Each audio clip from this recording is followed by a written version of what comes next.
It's beautiful for a start. We have an amazing view. It's a friendly community. Paul and Marilyn Shunderwood were enjoying a peaceful retirement on the New South Wales south coast before Black Summer hit in the final hours of 2019.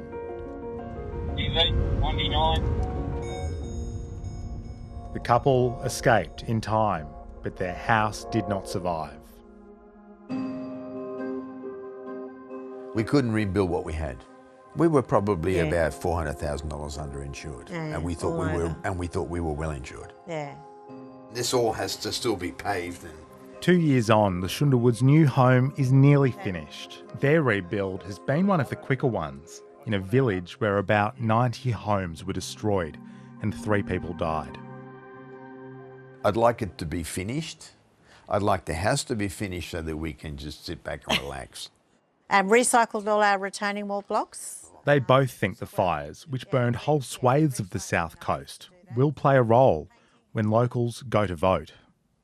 I think it's significant because there are still unresolved issues. We're struggling financially, and I think there are people the same in our position.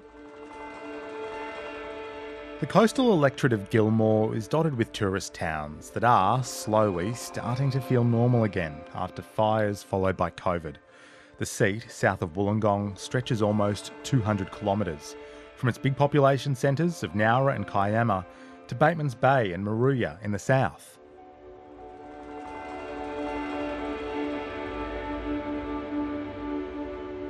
Former State Transport Minister Andrew Constance is the Liberal Party's candidate. He represented the overlapping state seat of Bega for 18 years and gained a national profile amid the bushfire crisis. There is lifelong suffering. New Year's Eve will never be the same for me and thousands of people. We've lost lives, we've lost property, and people want change. They don't want things to go back to normal in terms of dealing with these issues. I think the fire moved at a pace that no one expected. How are you, mate? Yeah. How are you? I'm only shaking your hand if you give more funding to our RFS. We won't be getting any votes down here, buddy. You're an idiot. To be honest with you, the locals probably gave him the welcome that he probably deserved. I don't see Kirribilli burning after the fireworks. Andrew Constance remains unrepentant for that slapdown of the Prime Minister and characterises the pair's history as a positive, suggesting he'd be an almost renegade MP fighting for his community. I don't care who I upset. Doesn't matter if it's the PM or whoever. You know, the thing is that we're here to do a good job for the community, and that's what I'm going to do. I love it that he's on my team because he calls it, and he calls it straight. And he did on that day. Well, lovely to meet you, and of course you know Andrew. Hello, Andrew. Scott Morrison has visited Gilmore twice so far this campaign, and according to the candidate, is not a liability. I mean, not at all. I mean, look, I think it's fair to say, I mean, he's a PM who hasn't had to deal with so much crisis since a PM in World War II. I mean, I think he must get up every morning and wonder what next. Unfortunately, a vote for Constance is a vote for Morrison, and I won't do that. I won't do that. I've been a Liberal voter for 55 years, and they've lost me. This seat has traditionally voted in coalition MPs. Labor's only won Gilmore twice in the electorate's history. But the ALP has been steadily improving its results here over the past 2 decades, and last time around was the only seat the opposition gained nationwide. Delighted to be here. I've got lots of people here with me today, which I'm thrilled about. Fiona Phillips is the incumbent Labor member. Today, she's visiting a small village that was almost hit by the Black Summer infernos. They want to feel safer, and that means preparing for the future. Promising funding to improve electricity and communications infrastructure ahead of future disasters. The bushfire crisis hit within 6 months of Fiona Phillips being sworn in as an MP.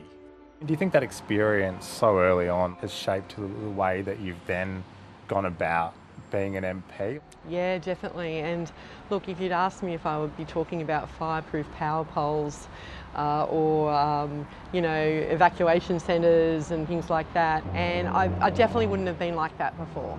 Definitely changed me. But I think one of the biggest things I found is that I can support people. The area is also suffering a rental crisis amid a shortage of properties. I've got so many people that come into my electorate office where their house is being sold from underneath them. They can't find anywhere to rent or afford rents. We just mentioned regionalisation, and that is important. This evening, the candidates are facing off in a community forum. Local, state and federal governments have to better integrate their housing policies. You know, where are the policies to back that up? You don't let me finish. You wouldn't get a better person to represent his community. His heart is in his community. And Gilmore will do well with a member like that. In Conjola Park, Paul and Marilyn Shunderwood hope, whatever the election result, that lessons are learned from the disaster their region endured. I think it's vital. If the scientists are right when they say that this is a climatic problem that we're going to have and it's going to increase, then it's vital that those lessons be learnt. Quickly.